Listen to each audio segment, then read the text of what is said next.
Soldier সিনেমায় অভিনয় নিয়ে মুখ খুললেন তানজিন তিশা। প্লেব্যাক সম্রাট এন্ড্রু কিশোরের ৭০তম জন্মদিন আজ। জন্মশতবার্ষিকীতে ঋত্বিক ঘটককে স্মরণ। আয়ুব বাচ্চু স্মরণে যুক্তরাষ্ট্রে রক ফেস্ট। দর্শক, আমন্ত্রণ জানাচ্ছি বিনোদন ভিত্তিক সংবাদ বুলেটিন কালের বিনোদনে। দেশ বিদেশের বিনোদনের নানা খবর নিয়ে সাথে আছে আমি শার্লিন। ঢালিউড সুপারস্টার শাকিব খানের নায়িকা হয়ে পর্দায় আসছেন অভিনেত্রী তানজিন তিশা। সিনেমার নাম সোলজার। তবে বিষয়টি নিয়ে অনেকদিন ধরেই জল ঘোলা করে আসছিলেন এই নায়িকা। সম্প্রতি এ বিষয়ে মুখও খুলেছেন তিশা। ছোট পর্দার জনপ্রিয় মুখ তানজিন তিশা মিষ্টি হাসিতে যিনি মুগ্ধ করেছেন দর্শককে, এবার পা রাখতে চলেছেন বড় পর্দায়।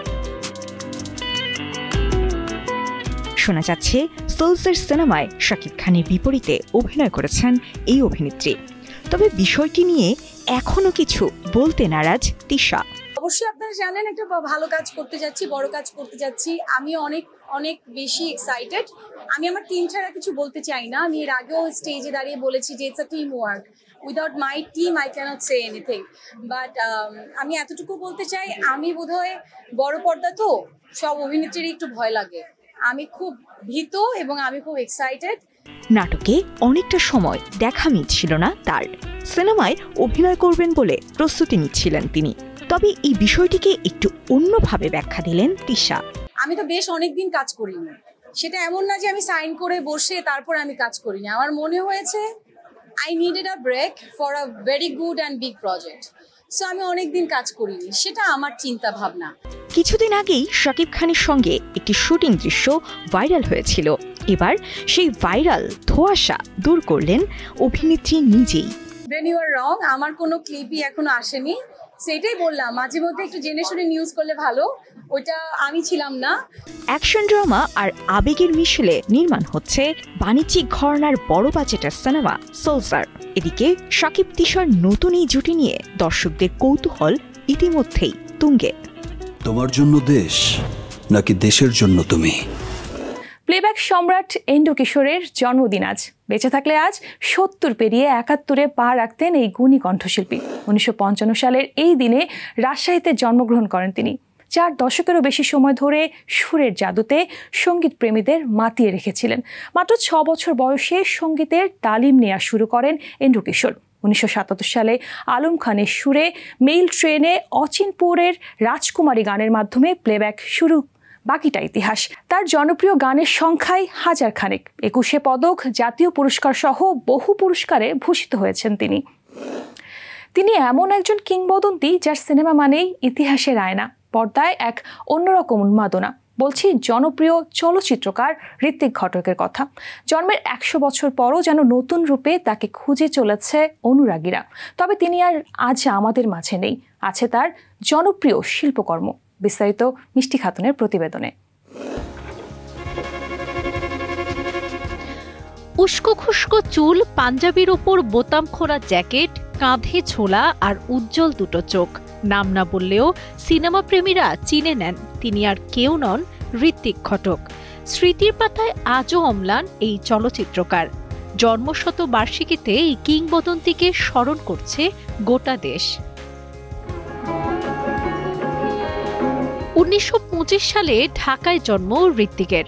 বাবা সুরেশচন্দ্র ঘটক আর মা ইন্দুবালা দেবীর সান্নিধ্যেই তার শিল্পবোধের শেকড়। কৈশোরে শ্রমজীবন, নিপীড়ন আর অন্যায়ের বিরুদ্ধে প্রতিবাদী গড়ে দেয় তার মানবতাবোধের ভিত্তি। দেশভাগের বেদনাও ঋত্বিককে তাড়া করে ফিরেছে সারা জীবন। সুবর্ণরেখা, মেঘে ঢাকা তারা, কোমল গান্ধার প্রতিটি সিনেমায় খুঁজেছেন শেকড়, হারানো স্বদেশ আর মানবতার পুনরাবিষ্কার। ফোক, পুরাণ, ক্লাসিক্যালের মিশ্রণে সিনেমাকে দেন নতুন রূপ। ঋত্বিক ছিলেন জাদুর কারিগর। কম বাজেটেও তৈরি করেছেন মনকাড়া সব সিনেমা। ৫০ বছরের জীবনে পূর্ণদৈর্ঘ্য সিনেমা করেছেন ৮টি, যেগুলোর প্রভাব ছড়িয়েছে বিশ্বব্যাপী। বাংলাদেশে নির্মিত তার একমাত্র সিনেমা তিতাস একটি নদীর নাম। ২০০৭ সালে ব্রিটিশ ফিল্ম ইনস্টিটিউটের জরিপে এটি বাংলাদেশের সেরা চলচ্চিত্রের খেতাব পায়। জীবদ্দশায় উপেক্ষিত তবু মৃত্যুর পর কিংবদন্তি। নিজের অগোছালো জীবনের জন্য শিকার হয়েছেন উপহাসের। তার জীবনে ছিল না নিয়মের পরোয়া। তবে সে বিশৃঙ্খল জীবন থেকেই জন্ম নেয় এক অমর শিল্প ভাষা, যে ভাষায় যেন নিতা আজও বলে ওঠে, দাদা আমি বাঁচতে চাই। ঋত্বিক ঘটক শুধু নির্মাতা নন, তিনি সোনালী সময়ের দলিল। তার জন্ম শতবর্ষে ভক্তরা শুধু তাকে স্মরণই করে না, নতুন করে তাকে খোঁজে ক্যামেরার ওপারে প্রতিটি সংলাপে। 100 বছর পরেও সেই সংলাপের প্রতিধ্বনিতে কাঁপে লাখো হৃদয়। এবার কিংবদন্তি সঙ্গীত শিল্পী ও সঙ্গীত স্রষ্টা আইয়ুব বাচ্চু স্মরণে অনুষ্ঠিত হতে যাচ্ছে এক বাংলা রক গানের উৎসব। তবে বাংলাদেশে নয়, ডিম্বি বাংলা রক ফেস্টিভ্যালের ধারাবাহিক আয়োজনের এবারের এই কনসার্টের শিরোনাম ঘর ছাড়া এক সুখী ছেলে। এটি অনুষ্ঠিত হবে 7 নভেম্বর যুক্তরাষ্ট্রের ভার্জিনিয়ার ফলস চার্চ মিলনায়তনে। এতে গানে গানে আইয়ুব বাচ্চুকে শ্রদ্ধা জানাবে ব্যান্ড বিবাগী, ক্রোনেজ, জটিল, শ্যাডো রিমস এবং রাফি আলম ও তার ব্যান্ড।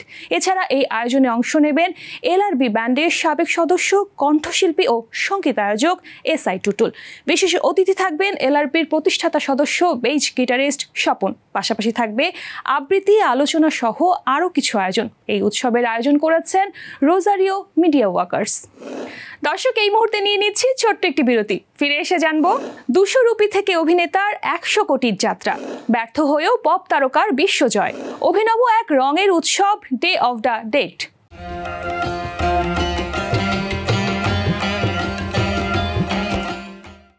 দর্শক, বিরতির পর আবারও স্বাগত জানাচ্ছি বিনোদন ভিত্তিক সংবাদ বুলেটিন কালের বিনোদনে। সাথে আছি আমি শার্লিন। 200 রুপি নিয়ে ঘর ছেড়ে যাওয়া সেই কিশোর আজ বলিউডের আলোচনার কেন্দ্রবিন্দু। তার গল্প শুধু একজন অভিনেতার নয়, বরং আত্মবিশ্বাস, কঠোর পরিশ্রম আর মানবতার। তিনি এখন বলিউডের 100 কোটির নায়ক। কে এই অভিনেতা, কিংবা তার জীবনের গল্প? বিস্তারিত জানবো মিষ্টি খাতুনের প্রতিবেদনে।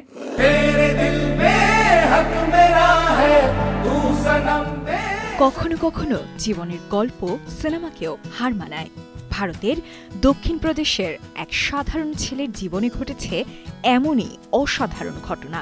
হাতে ছিল মাত্র 200 রুপি আর চোখে একটাই স্বপ্ন, অভিনেতা হওয়ার। অন্ধ্রপ্রদেশের রাজা মহেন্দ্র বর্মের ছেলে হর্ষবর্ধন রানী 16 বছর বয়সে ঘর ছাড়েন। চিকিৎসক বাবার পথে না হেঁটে বেছে নেন অভিনয়ের পথ। দিল্লিতে শুরু হয় সংগ্রাম। দিনে 10 রুপির কাজ, কখনো মেসে ওয়েটার, কখনো এসটিডি বুথে লেখক। রাতে শ্রমজীবী মানুষের সঙ্গে ঘুম, সকালে নতুন যুদ্ধ।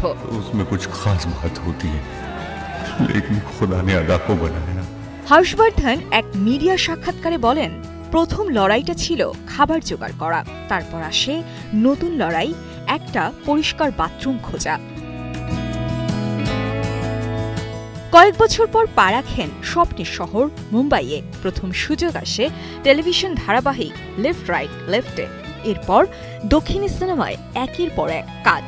তবে ক্যারিয়ারের মোড় ঘুরে যায় 2016 সালে সনম তেরি কসম সিনেমার মাধ্যমে। তবে এত সফলের মাঝেও অভিনেতা ভুলে যাননি নিজের শেকড়। করোনা মহামারীর সময় বিক্রি করেন নিজের প্রিয় মোটরসাইকেল। সেই টাকায় অক্সিজেন কনসেন্ট্রেটর কিনে বাঁচান অসহায় মানুষের প্রাণ। সম্প্রতি হর্ষবর্ধন রানী উপভোগ করেছেন নিজের নতুন সিনেমা এক দিওয়ানি কি দিওয়ানিয়াতের সাফল্য। মিলাপ জাভেরির পরিচালনায় এই সিনেমা ইতিমধ্যেই আয় করেছে প্রায় 59 কোটি রুপি। এখন অপেক্ষা 100 কোটি ছোঁয়ার। লস এঞ্জেলেসের রাস্তায় বাজছে তার গান, টিকটকে ভাইরাল নাচ। তবে এই সুরের পেছনে আছে এক অসম্ভব লড়াইয়ের গল্প। জীবনের প্রতিকূলতা দমাতে পারেনি এই শিল্পীকে। ব্যর্থতার দেয়ালে ধাক্কা খেয়েও প্রতিশোধ নিয়েছেন গানে। কে এই পপ তারকা? মিষ্টি খাতুনের প্রতিবেদনে জানবো বিস্তারিত।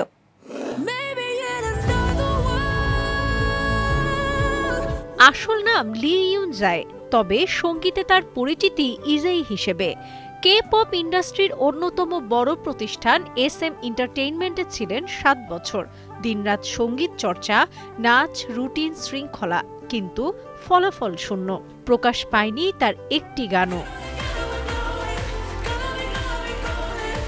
একসময় ক্লান্ত অবসন্ন ভাঙা মন নিয়ে ইন্ডাস্ট্রি ছেড়ে দেওয়ার সিদ্ধান্ত নেন ইজেই। তবে ভাগ্য থেমে থাকেনি। এক অ্যানিমেটেড আরবান ফ্যান্টাসি চলচ্চিত্রে সুযোগ পান তিনি।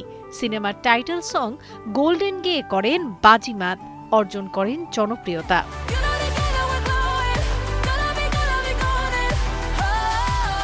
গানটি প্রকাশ করে সনি পিকচার্স অ্যানিমেশন। তারপর যা হলো তা ইতিহাস।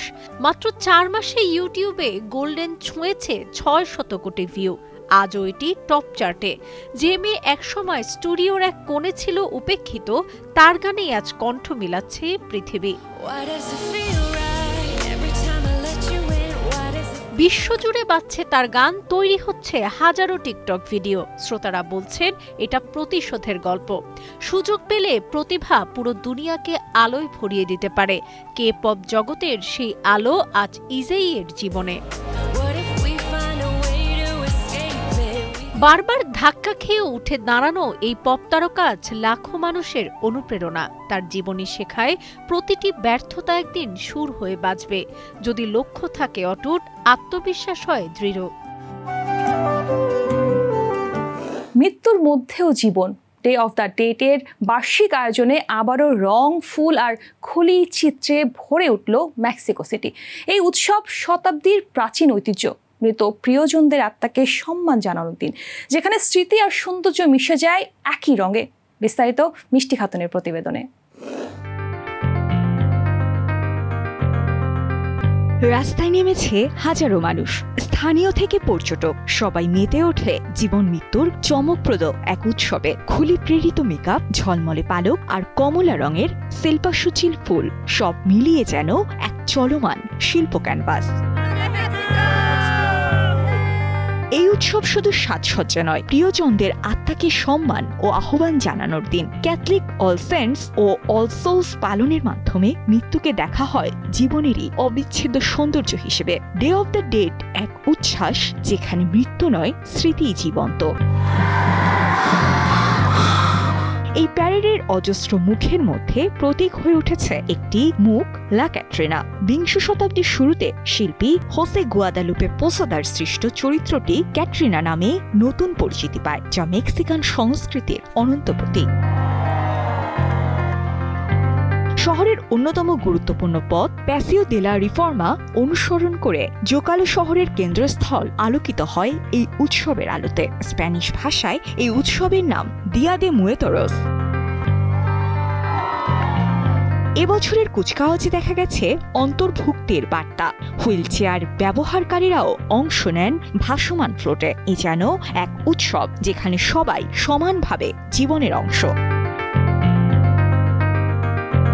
রং, ফুল, সঙ্গীত সব মিলে ডে অফ দ্য ডেথ এখন কেবল ঐতিহ্য নয়, এক গ্লোবাল উদযাপন, যেখানে মৃত্যু নেই, আছে স্মৃতির আলো, যা মনে করিয়ে দেয় শেষ মানে কেবলই নতুন সূচনার বার্তা। সাজিয়া ইসলাম, কালের কণ্ঠ। দর্শক, সময় হলো আরো একটা ছোট্ট বিরতির। ফিরে এসে জানবো, হাই প্রেসারে ভুগছেন, বুঝবেন যেভাবে।